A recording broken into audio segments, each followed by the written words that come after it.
You have been praying consistently, faithfully, with everything you have, and something isn't moving. Not because your faith is weak, not because God is distant, but because buried inside the very words you have been using. Words that feel sincere, words that feel humble, words you were probably taught to say. There is a psychological and spiritual mechanism quietly working against everything you are asking for. This isn't about technique. This isn't about finding a magic formula. This is about something far more precise, the hidden architecture of belief that lives inside language itself. Because words are not neutral containers, they carry frequency. They carry assumption. They carry the unconscious verdict your mind has already reached about whether what you are asking for is actually possible for someone like you. And three specific words, used constantly in prayer by millions of sincere, devoted people, are doing exactly that, blocking the very thing being asked. The first word is maybe. It sounds humble.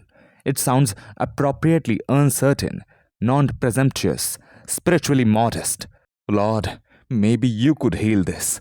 Maybe you have something better for me.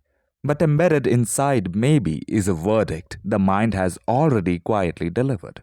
That the outcome is genuinely uncertain. That the answer could just as easily be no. That the request exists in a 50-50 space where faith and doubt share equal territory. James chapter 1 describes this with surgical precision. The person who doubts is like a wave of the sea, driven and tossed by wind.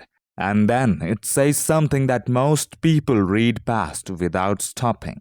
That person should not expect to receive anything, not because God is withholding, but because the signal being sent is incoherent, maybe broadcasts two frequencies simultaneously and cancels itself out.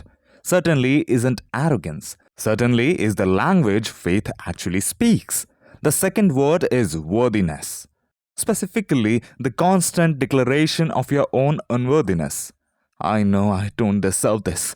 I'm not worthy of your blessing. It sounds like humility. It feels like reverence. But psychologically and spiritually, it functions as a ceiling installed directly above your own head. Here is what's actually happening beneath that language. When you consistently declare yourself unworthy, you are not expressing humility to God. You are expressing a belief about your own identity. And that belief then shapes every prayer that follows. Theology across scripture is clear. Grace, by definition, is given to the undeserving. The entire architecture of redemption is built on that foundation, which means the moment you make worthiness the prerequisite for receiving, you have replaced grace with a transaction. And a transaction requires you to qualify. You never fully qualify, so the prayer never fully lands. Type "this is me" in the comments right now if you have been praying this way your entire life without realizing what it was actually doing beneath the surface. The third word isn't one word. It's a phrase so common that it has become invisible. If it's your will. Before you react, this isn't about removing surrender from prayer. Surrender is essential. Alignment with divine will is everything. But there is a version of "if it's your will" that isn't surrender at all. It's escape. It's the prayer equivalent of sending an email and immediately assuming it won't be answered. It creates spiritual distance disguised as spiritual maturity. It allows a person to pray without ever fully committing to the belief that the answer is actually coming. Jesus taught his disciples to pray, "Your will be done." But he taught it as declaration, not deflection, as active alignment, not passive retreat. There is a profound difference between "I trust your will completely" and "I'm not sure you will answer, so I'm covering myself." One is faith, one is fear wearing faith's cloth. And the body, the subconscious, the spiritual frequency of your own asking knows exactly which one you mean. Here is what connects all three. Every one of these words introduces static into the signal. They fragment the coherence of belief and prayer at its deepest level. isn't a performance directed upward, it's the full alignment of what your mouth declares with what your heart has actually decided to believe.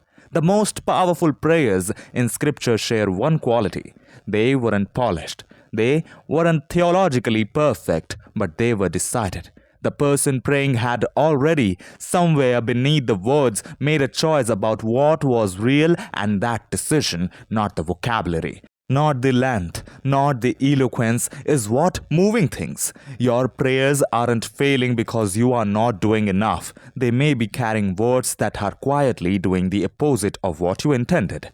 Change the language, not to manipulate, not to perform, but because what you say when you talk to God is also what you say to yourself about what's possible. And those two conversations have never been separate. Subscribe to Paradox Mind and drop one word in the comments right now that describes what you want your prayers to carry from this moment forward. One word, let's see what this community believes.